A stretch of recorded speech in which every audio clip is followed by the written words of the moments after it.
এরপরে প্রশ্ন হলো, আমার কোরবানি করার সামর্থ্য নেই, এমন কোনো আমল আছে কি যে আমল করলে কোরবানির সওয়াব হবে? উত্তর হলো, কোরবানির দিন চুল, নখ, গোঁফ ইত্যাদি কাটলেন আর জিলহজের চাঁদ ওঠা থেকে নিয়ে এটা থেকে বিরত থাকলেন। চাঁদ ওঠার পর থেকে না কেটে কোরবানির করল সবাই, তারপরে আপনি কাটলেন।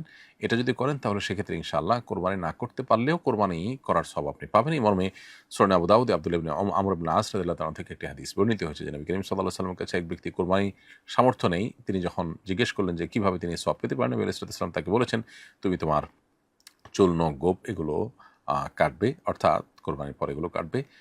তাহলে সেক্ষেত্রে আল্লাহ তাআলা তোমাকে কোরবানির সওয়াব দান করবেন। তো এখান থেকে বোঝা যায় যে যিনি কোরবানি করার সামর্থ্য রাখেন না, তিনি যদি কোরবানির আ মাসের অর্থাৎ জিলহজ মাসের চাঁদ উদিত হওয়ার আগে চুল, নখ এবং গোঁফ ইত্যাদি কাটার পর এই ১০ দিন বিরত থাকেন এবং কোরবানি করার পর এগুলো কাটেন, সবার কোরবানি শেষ হওয়ার পর এটা কাটেন বা কোরবানির আমল শেষ হওয়ার পর এটা কাটেন, তাহলে ইনশাআল্লাহ তিনি এই সওয়াব পেতে পারেন।